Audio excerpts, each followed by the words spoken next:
Dear friends, I'm honored to participate in this forum on behalf of the Shanghai NGO Network International Exchange. The topic of my speak is that U.S. exports to China are expanding step with the China International Import-Export, and China is sending an ever stronger signal of opening its vast market to the world.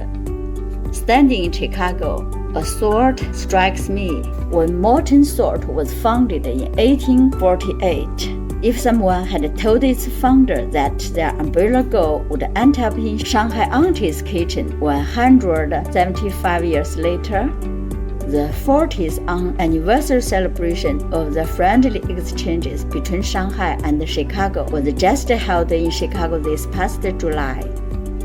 Today, I want to share more stories that seem impossible yet are very much real. It is well known that 7 years ago, the United States imposed additional tariff on China, and in the same year, China launched the first CIIE. In 2024, China's imports of goods are projected to reach $2.6 trillion, representing 21.6% increase from 2018. Notable shifts have occurred in China-U.S. trade. U.S. export to China rose by 19.5%, while the U.S. trade deficit with China contracted by 28%. China's imports from the U.S. have also become more diversified, with the categories exceeding 10% of total imports expanding to 8 major categories and 33 chapters. China's food imports suggested by 83% from 2018 levels. Although the U.S. ranked second among suppliers, the other countries outperformed the U.S. with growth rates exceeding 90%.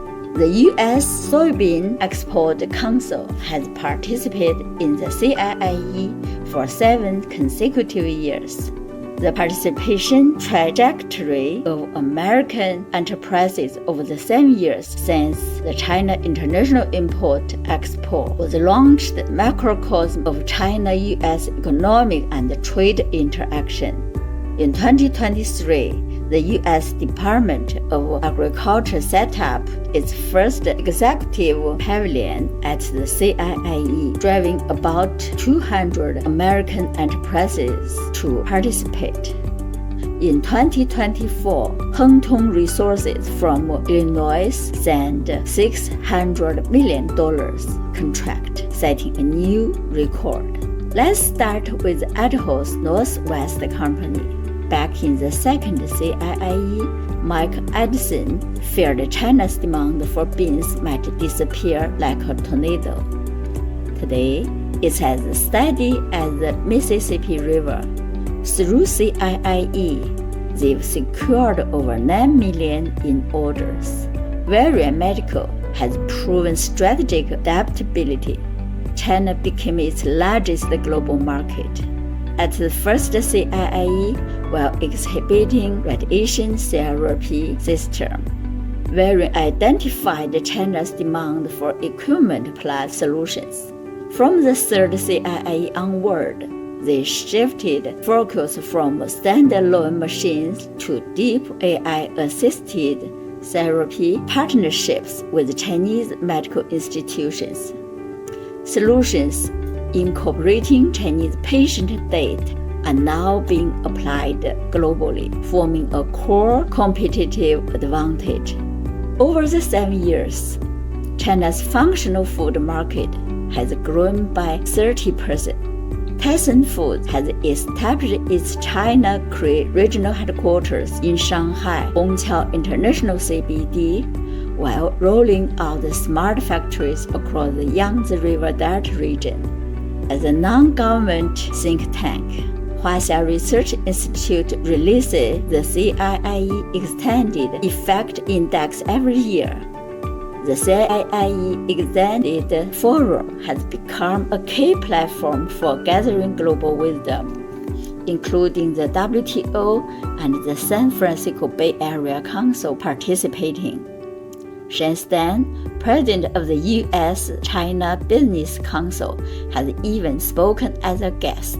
We are thrilled to hear that the U.S. Department of Agriculture will be organized enterprises to participate in the 8th CIIE. Sino-U.S. trade has a long history.